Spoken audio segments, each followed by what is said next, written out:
And a very good Saturday morning, afternoon, evening to you, the Whenever Saturday podcast with your host, Andy Pollack. Let's get our sponsors out of the way first.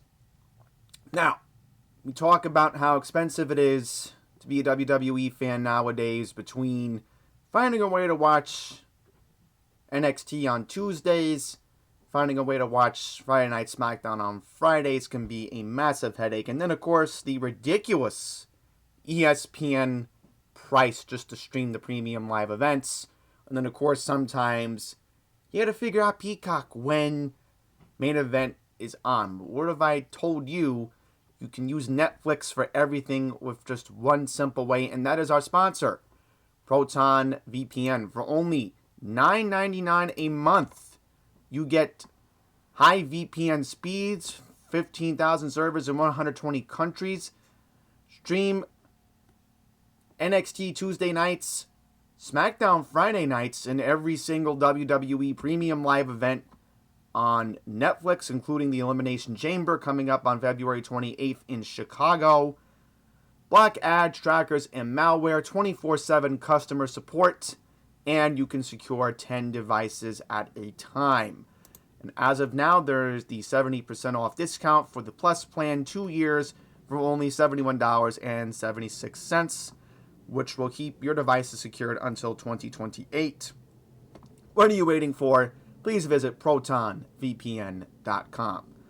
So I want to mention we have 3 new sponsors. Well, one is seasonal. The other 2 are going to be our year-round partners, and these are Long Island businesses. So let's get into our first seasonal sponsor first. Now, it is tax season. Yes. Tax season just begun. The IRS began allowing collections back on January 26th. Go to somebody who's been trusted for over 25 years, and that is Michael Longobardi and Associates. Michael Longobardi and Associates offers bookkeeping, financial planning, financial statements, individual services, payroll services, business tax returns, and of course, planning to file your 2025 tax returns. Again, Michael's been in the business now for almost 25 plus years. For more information on his services, visit mlongobardi.tax.com. I'm sorry if I misread this, but the link will be in the description below. I just want to mention that if you want to visit Mike in person, you can go visit his office on Vernon Street in Floral Park, right on top of Tulip Avenue. So here are our 2 other main sponsors. If you need reliable car repair services in Nassau County, go check out Pete, the car doctor. Pete and his specialist, Elvis, provide expert computer diagnostics and state testing for cars, trucks, and fleet vehicles. ASC certified technicians provide the most accurate and honest state emissions testing and inspection. So if you need an oil change, you need transmission fluids change, brake fluids change, you need your air conditioner fixed or heat. Actually, the heat with the cold weather. You have an issue with your battery. You're having an issue with your SUV. Your 4-wheel drive is not working. Also you might need tires installed. Again, Pete the car doctor and his specialist Elvis are there for you. Go check out Pete'sAutoCareNewYork.com or go take a visit and see Pete yourself on 194 Horton Avenue in Limbrook. And finally, our last sponsor. Do you need a bite to eat before an event at UBS Arena, either an Islander game or a concert? Or coming up, I think the first week of March, the circus is coming back. Yeah. Ringling Brothers are coming back. Do you need a place to eat before, again, any event right on top of UBS Arena? Well, go visit the Stop 20 Diner. If you need anything you want, breakfast in the middle of the day or at night, a hamburger, something, I don't know, maybe Italian food or whatever you want, go visit the Stop 20 Diner. Perfect location in Elmont. Again, a very quick drive to UBS Arena in Elmont. You can go visit Stop 20 Diner on 1336 Hempstead Turnpike, again in Elmont, not too far from UBS Arena. For more information on their menu, please visit stop20diner.shop. So now that we got our sponsors out of the way, let's get into what we're going to talk about this week. So, of course, we're going to preview the Super Bowl. We're going to recap the Grammys. And we're going to get to my favorite topic at the end of this video. We're going to talk about, finally, we have a new Fed chairman. I can't believe it. Trump came through. So we're going to get into that later on because if you're going to be going into real estate or purchasing a car this year, or you're having issues with your credit cards, you might want to pay attention to the end because this is going to be very important. It's something that Michael Longobardi, our sponsor himself, is going to love hearing me talk about at the very end of the video. So first, let's just get into the Super Bowl. So here we go. Super Bowl 60 is tomorrow. Can't believe it. Wow. You know what? I also want to recap the Royal Rumble. So I'll get into that as well. So here we go. Super Bowl 60 is tomorrow.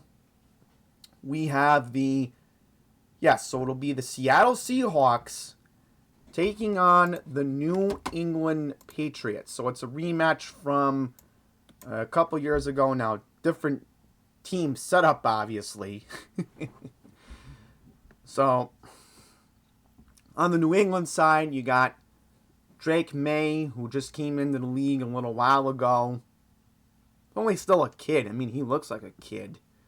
The interesting thing about the Patriots here is that people complain that, they have the easiest path to the Super Bowl.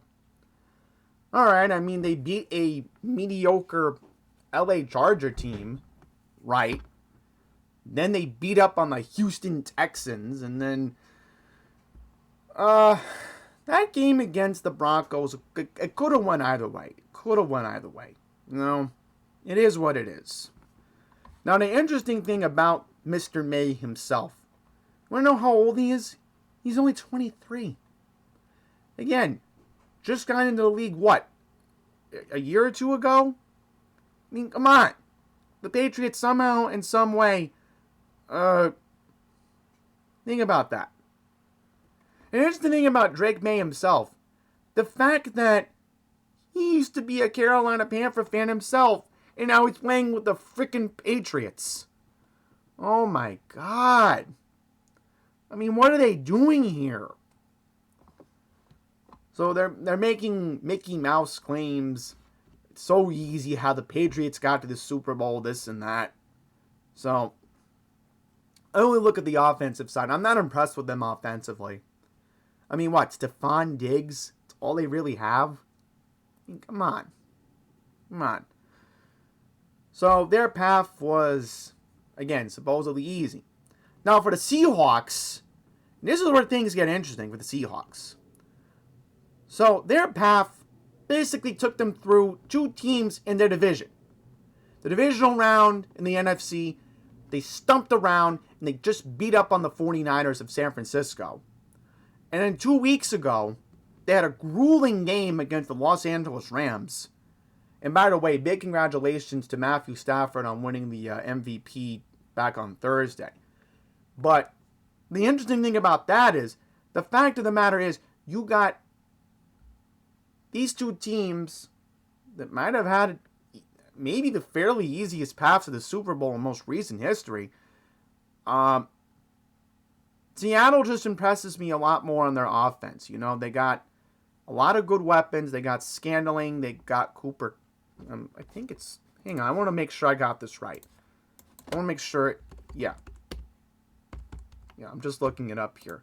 Isn't it interesting how Cooper Kupp was a top receiver for Stafford in LA and then he went to the Seahawks? Interesting. And funny enough, Cooper Kupp's actually from Washington State himself, Yakima. Now, again, you got Kupp, you got Valdez-Scantling, you got Kenneth Walker, the running back. I mean, if Kenneth gets lucky in this game, and the Patriots defense falters here, Kenneth can get a lot of yards on the ground tomorrow. It's very possible. So, the way I look at it, I like what the experts have been saying. I'm going to take the 4.5 tomorrow. I like Seattle. I think they're going to win their second championship in franchise history. Good to see Sam Darnold. Again, I'm a Jet fan, so the good thing about Sam Darnold here is that he's going to win a championship with another team. As long as it's not the Patriots, please. Oh my God. I mean, imagine a Jet quarterback winning with the freaking Patriots. Oh my God. I mean, that would be torture right there. But, hey, I mean, Seattle just looks like a better team. The Patriots win. I'm like, oh, not again. Listen, that'll be me and every other Jet fan that'll look at it and they're like, again, how could they rebuild quickly? And the Jets, again, have not made the playoffs since 2010. You got to remember this again. I know I ramble on about the Jets, but again, as of now, I think right now the Jets are like the Jets and the Buffalo Sabres. And by the way, hockey note, Buffalo might make the playoffs for the first time in a long time. So the Sabres are going to make the playoffs before the Jets do. I mean, how grueling is that? The Jets have the longest streak, North American streak, any professional team, baseball, football, hockey, basketball-wise, of not making the playoffs. So if New England wins, I mean, it's just a ha-ha laugh in our faces from these Patriot fans who have been so arrogant, so cocky. They've been making fun of us for so long. The Jets can't do anything right. They're a laughingstock. I don't know. I really don't know, guys. So I'm taking Seattle. I'll make one more Jet point. I've heard a rumor going around. The Jets might want to get Jacoby Brissett. Okay. Still don't know what the Trinidad James situation's going to look like. I mean, if he's there at number 2 in the draft, I'm taking him. I'm sorry. I'm just going to say it. I am just going to say it. And I know I don't want to have to do this, but Darren Muji, calling you out. Trinidad James is number 2, and Vegas is taking Fernando Mendoza at 1. You have to take Trinidad. There's no excuses. We need a quarterback. It'll be interesting.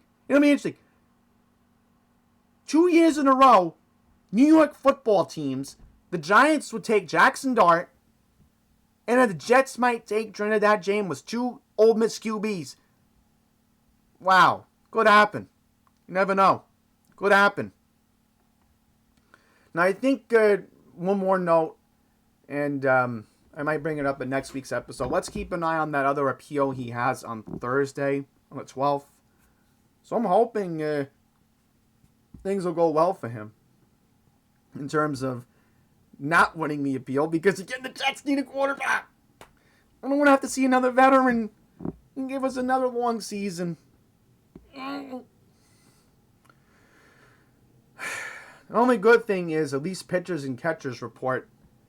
I will mention that quickly. They baseball pitchers and catchers report on Wednesday this week for most teams. So thank goodness we got baseball, but I think we should all enjoy it because, again, there's still uncertainty with the collective bargaining agreement and the salary cap.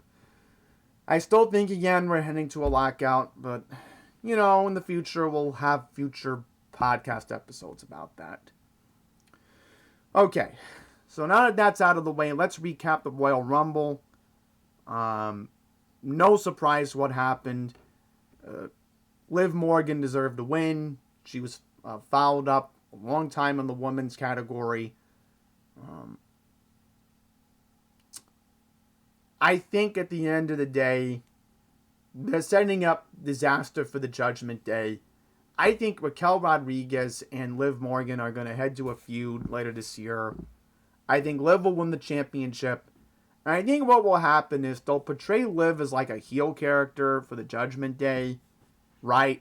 Because I'm like, why do we need her? Because we got Roxanne Perez now.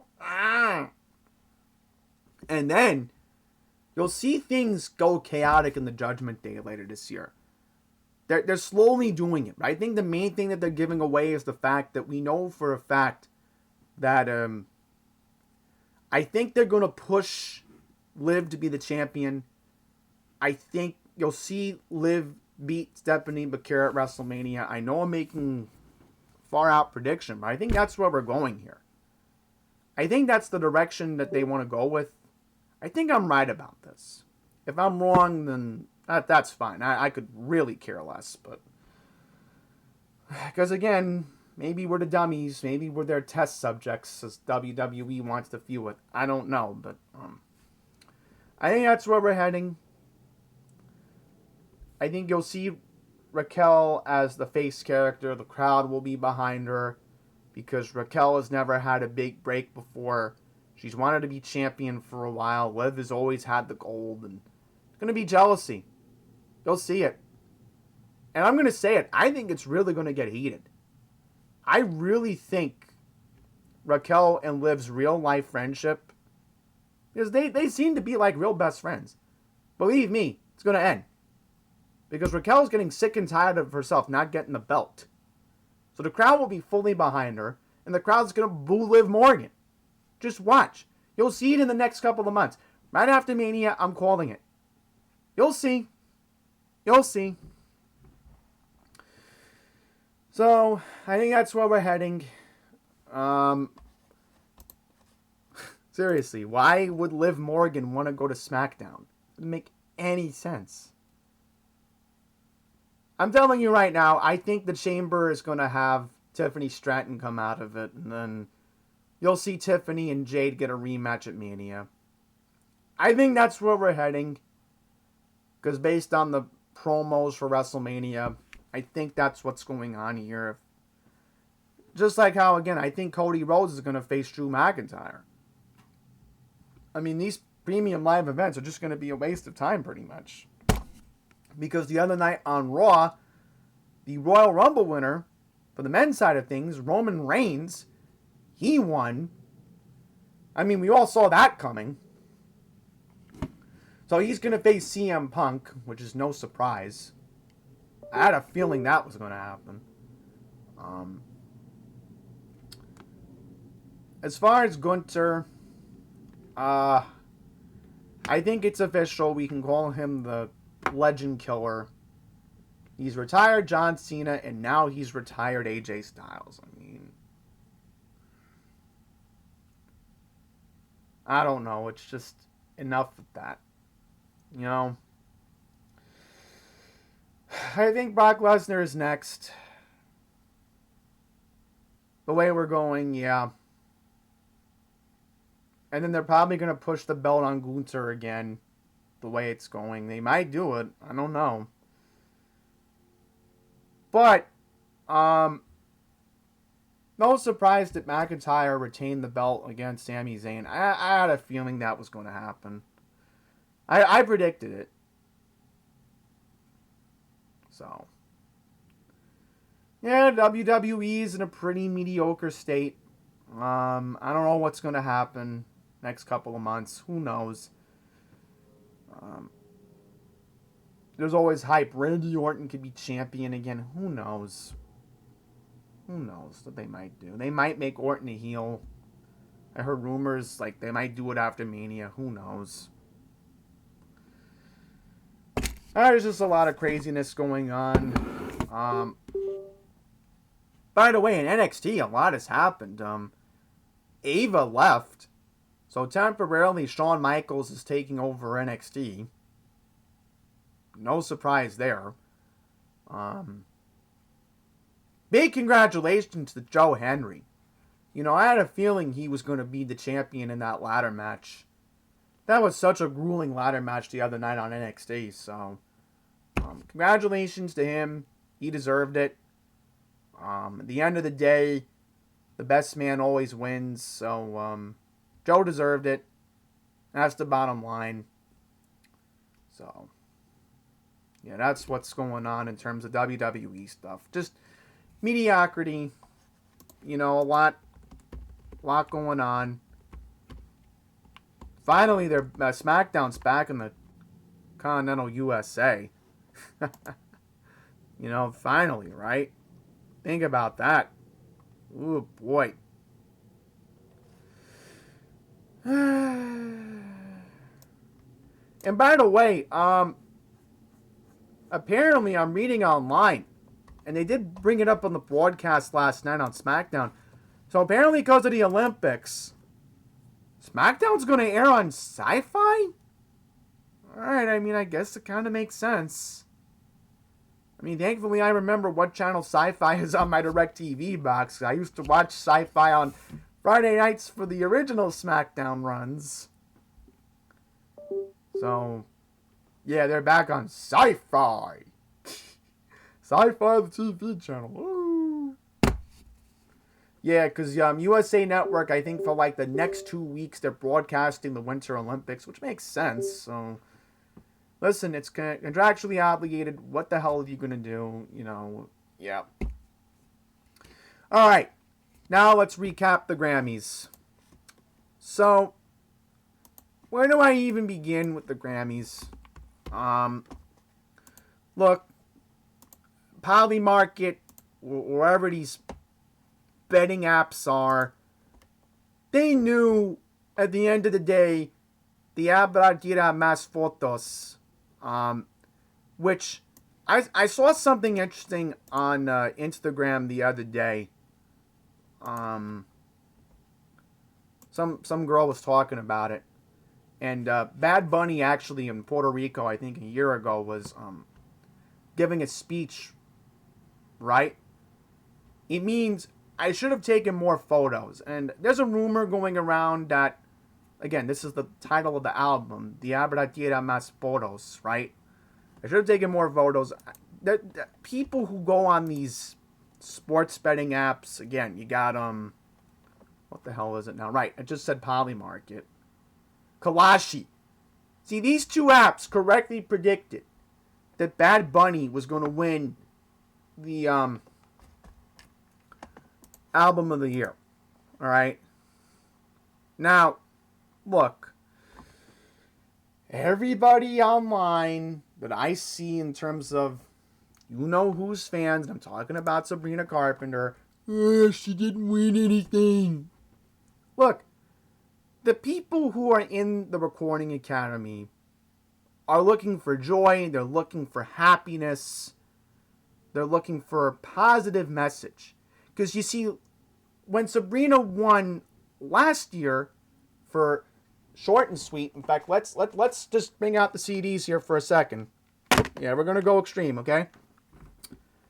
By the way, we're 1 year next Saturday. Wow. Valentine's Day. It'll mark 1 year since Sabrina released this deluxe album of Short and Sweet.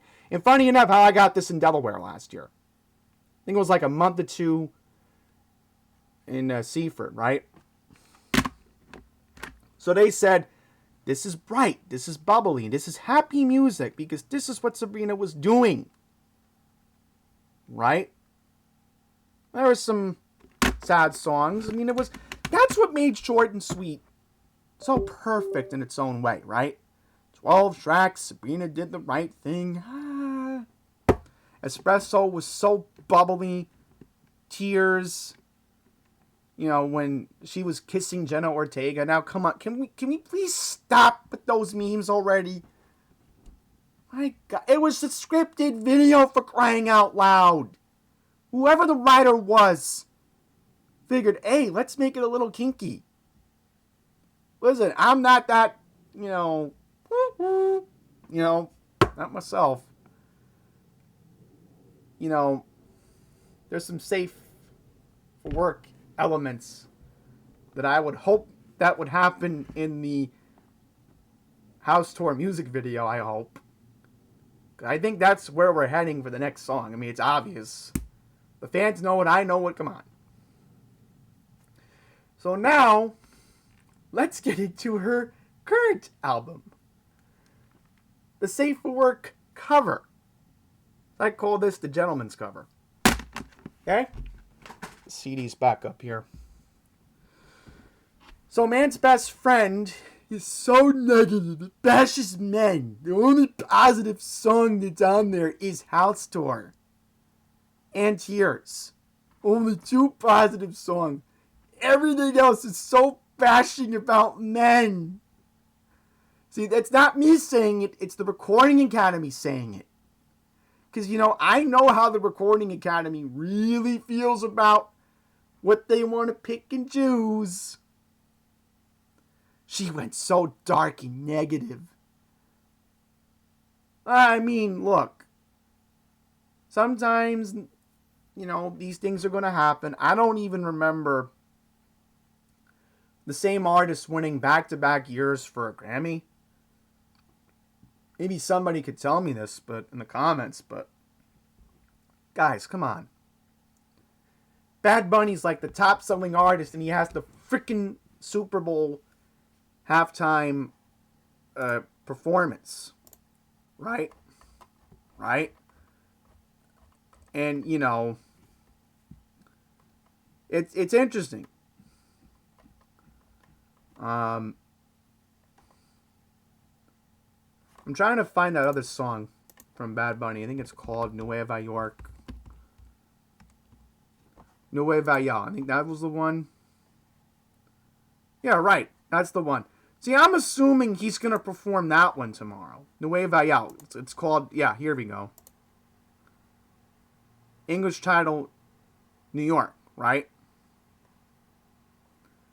Yes, according to Wikipedia, the title is a phonemization by some Puerto Rican Spanish speakers of Nueva York, the Spanish name for New York. Now, again, I work with Spanish people, so again, they can vouch for me on this. So, again, I'm not Puerto Rican, but, again, I've embraced the Puerto Rican culture of New York myself because, again, look at me. I've been here for 30-something years of my life, and I've embraced a lot of cultures in New York myself. Either it's West Indian, either it's the Spanish population, because New York is is a unique, diverse place. So I accept it for myself, Does Bad Bunny deserve to perform at the Super Bowl halftime show? Again, if you're like one of the top globally selling artists in the world, and Roger Goodell thinks you're deemed worthy of it, I guess. I mean, there's some Bad Bunny songs I do know. Bad Bunny did say in the press conference, I think a couple of days ago, he's like, you don't have to learn Spanish. You just have to know the dancing. So I'm only paying attention to it. I don't want to critique Bad Bunny. I don't want to do this or that to him. I was like, we're going this direction. But now I'm understanding, why this guy gets so much praise.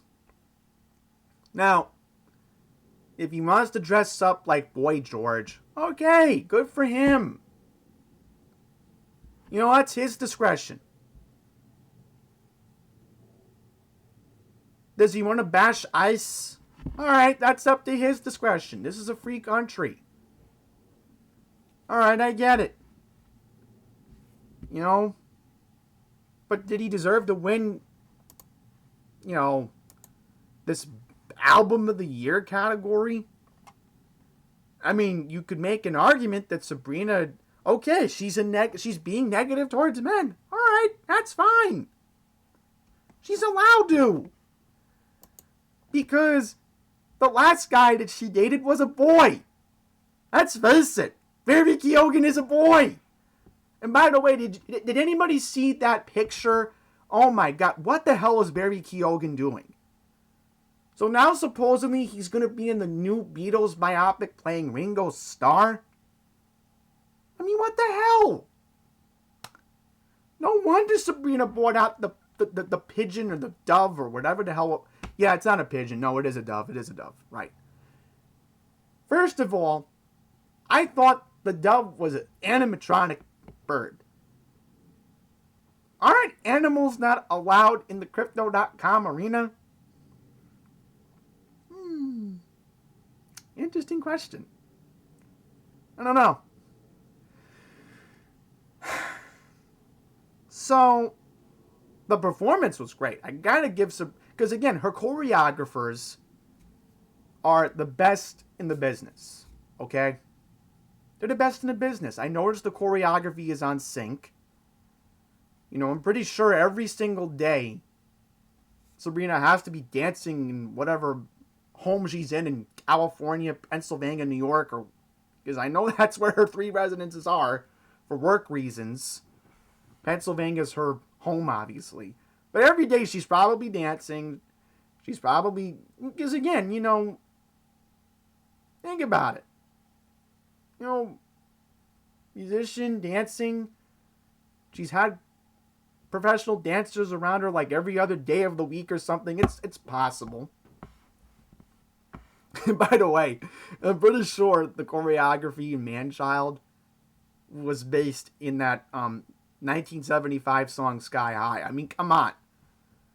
You know, I read an interview somewhere. The interviewer asks her, "Oh, I don't own a television." And I'm like, okay, that's a fair excuse, because if you want to watch Netflix or Disney Plus, you buy a computer. You don't really need a TV anymore. You want to watch TV on the internet? Well, good for you. I mean, there's DirecTV Stream, Hulu, Fubo, Sling. You can legally pay for that now. You don't need YouTube TV, right? Excuse me, because I'm on YouTube right now. And wherever this podcast is being distributed. But yeah, that's a good excuse. Because I'm like, who needs a TV anymore, right? You can just watch everything on your computer. So, she's listening to all sorts of music when she speaks to the interviewer, right? And I'm like, okay, I get it. I guess this is what Gen Z does now. They don't need a TV anymore. So, oh my goodness, guys. She's listening to all this music. I guess that's where the choreography came from. Possibly. I don't know. So she didn't win anything. Okay. I mean, in my book, she could have won one thing, right? I mean, Wildflower was such a good song. You got to give Billie Eilish credit on that. Right? Right.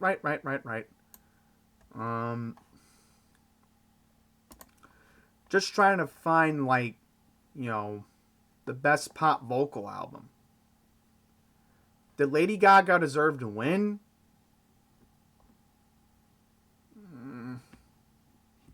See, that's the thing.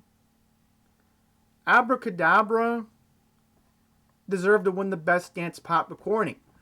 So in terms of, like, all the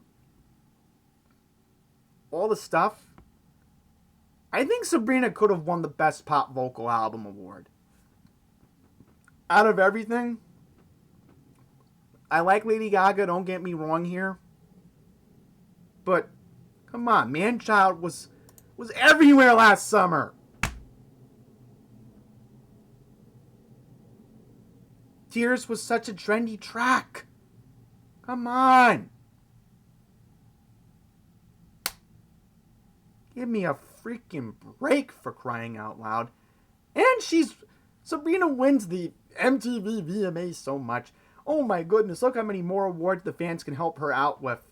I mean, you got the Brit Awards coming up in England on the 28th. You got the iHeartRadio Awards coming up on the 20-something of March. Which actually works out with her schedule, because she's doing this South American tour coming up. So, I will be voting. I will say to anybody, hey, you feel bad Sabrina didn't win, go help her out. Go vote. Thank God we have the power this time. Unlike the Recording Academy. You know what? How about the Recording Academy knock it off? You know, hey, let us vote. Now, in terms of the actual winners, I'm happy for Lola Young. Messy was such a good song. Messy was great. Messy was... Oh my goodness. I loved Messy. You know, Lola did deserve to win. That was, what category was it? It was, right, Best Pop Solo Performance. So she did deserve it. Defying Gravity, Ariana Grande, and Cynthia, hey, they deserved it. They deserved it. What I am happy about, sort of folded. I knew Kalani was going to win. But again, can you leave your freaking politics out of it, please? I mean, Kalani brought up ICE. Billie Eilish brought up ICE. I mean, for crying out loud. Ricky Gervais has said this. You know, make your little congratulations speech and just get off the stage. My God. Keep your politics to yourself.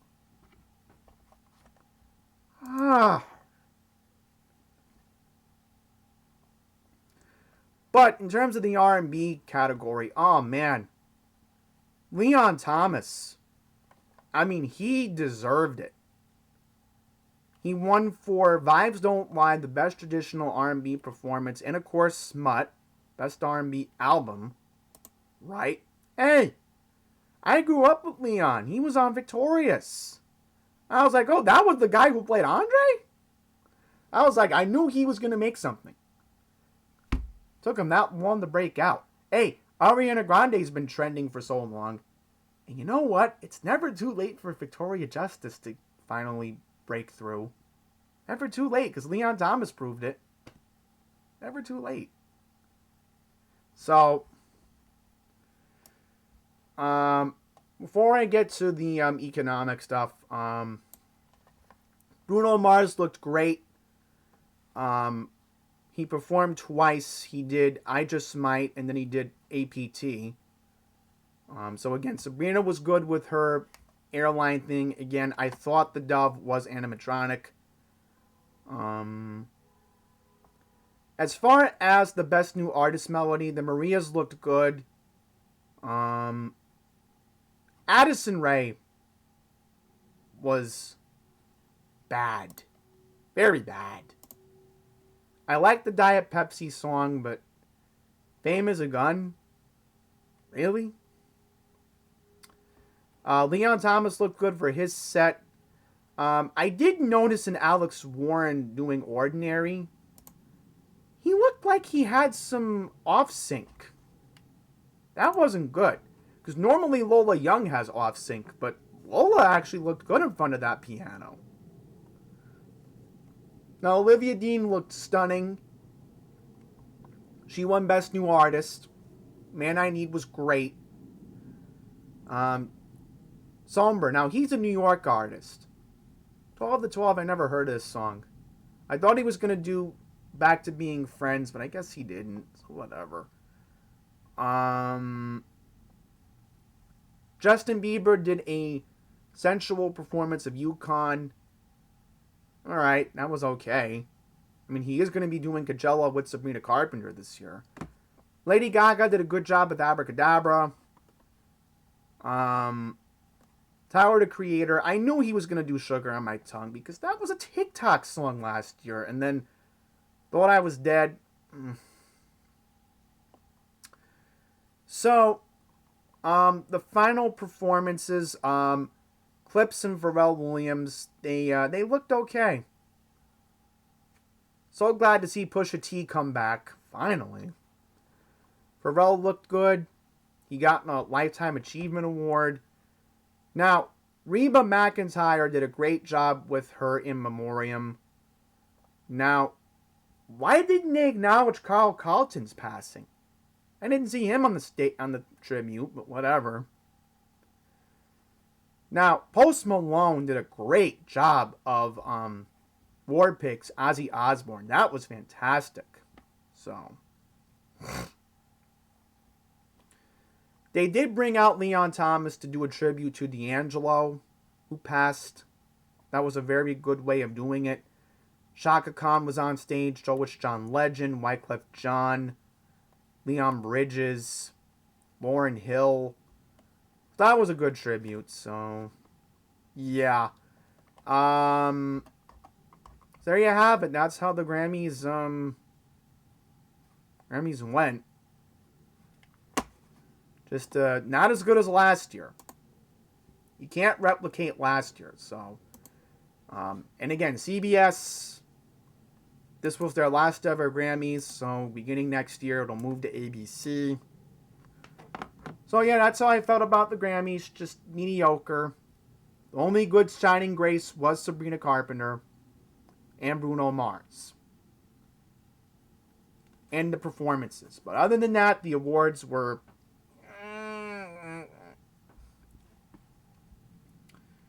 And by the way, can we stop making fun of Sabrina licking her lips? My God, stop it already. I don't want to have to get into that again. Okay.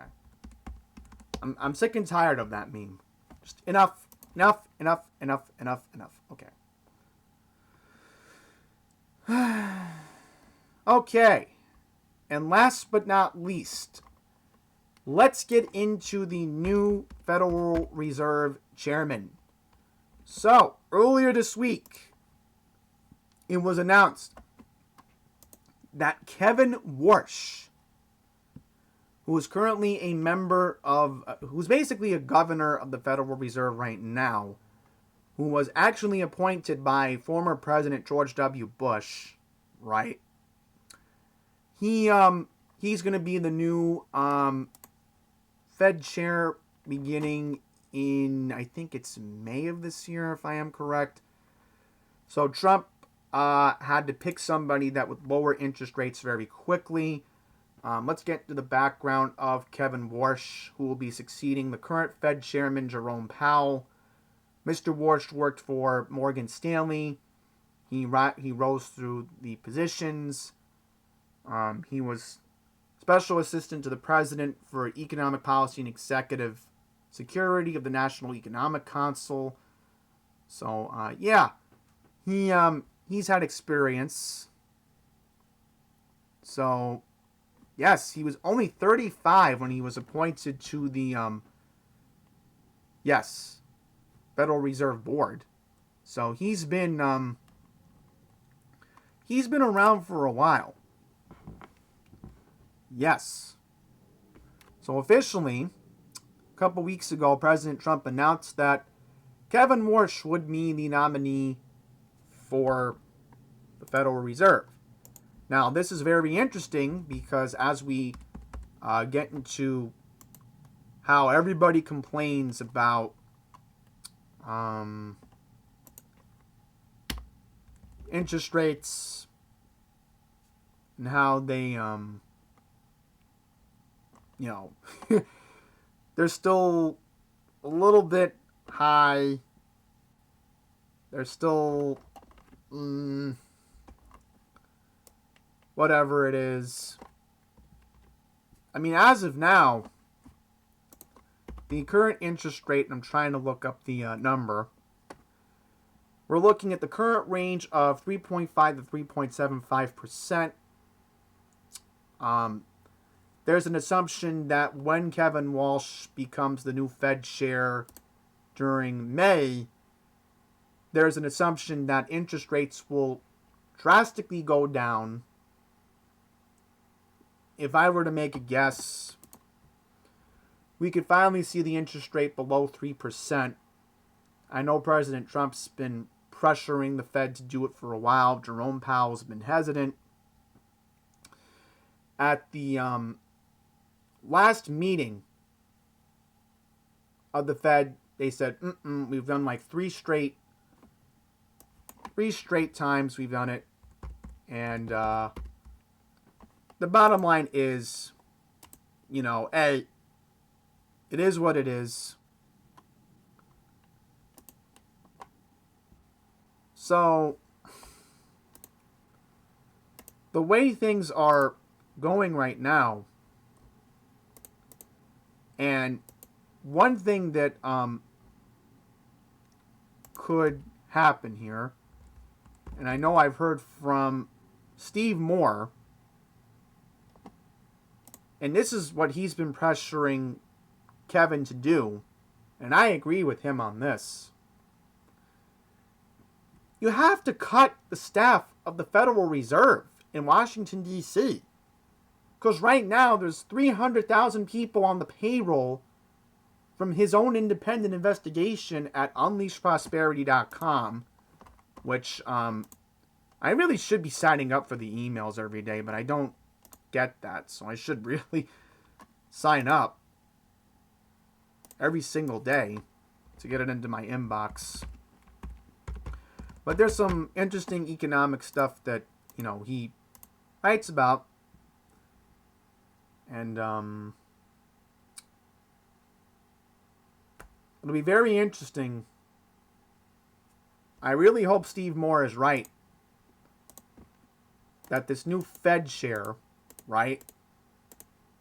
And we're talking about the new guy that Trump is putting in, right?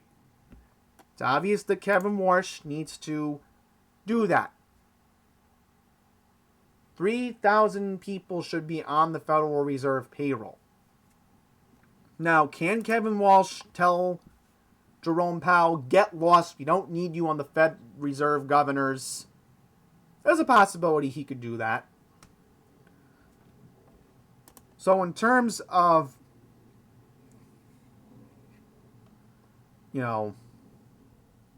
John Toon, and this will be very interesting. Tom Tillis says he doesn't want to look into Kevin Warsh's nomination until the federal investigation into Jerome Powell is fully and transparently resolved. So this guy, Tom Tillis, the Senate Banking Committee, 13 Republicans and 11 Democrats, this guy might block the vote. Really? So there's a possibility that with Kevin Warsh, right? Oh my God. You mean to tell me in May we may not have a Fed chairman? So who's going to be making decisions on interest rates then? I hope that doesn't happen. Somebody needs to tell Tom Tillis, get your freaking head checked. Because the last thing you need is to have the stock market freak out over it. So we'll see. I don't know.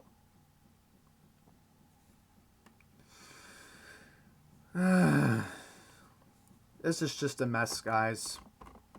So I hope Kevin will be approved when that time comes, because you don't need a mess.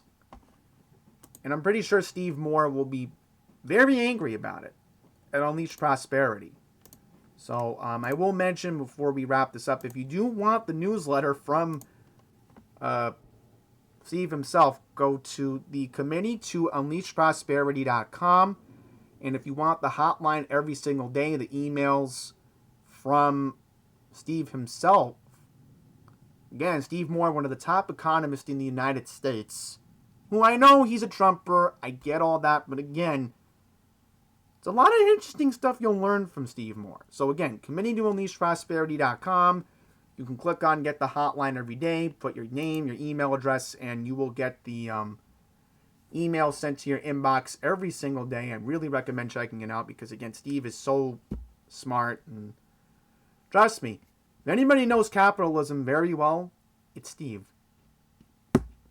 So, with that being all said, we will wrap up this episode of Whenever Saturday. I will recap the Super Bowl next week. Do I want to give a preview of the NASCAR season next week? Probably I will. As far as the Islanders in the second half, I guess we'll preview that at the end of this month. So that's going to be all for now.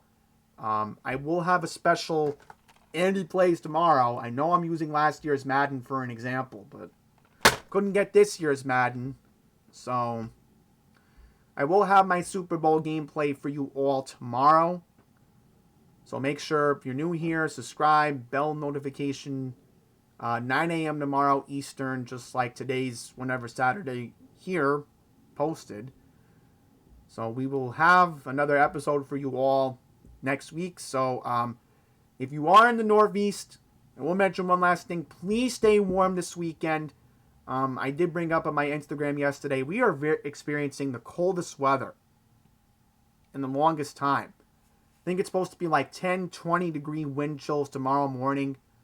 Because I know here in New York, we have our new Archbishop Ronald Hicks at the St. Patrick's Cathedral. So if you are planning to go see his first Sunday service tomorrow, please bundle up. Maybe wear extra layers. Bring a hat. Bring a glove with you.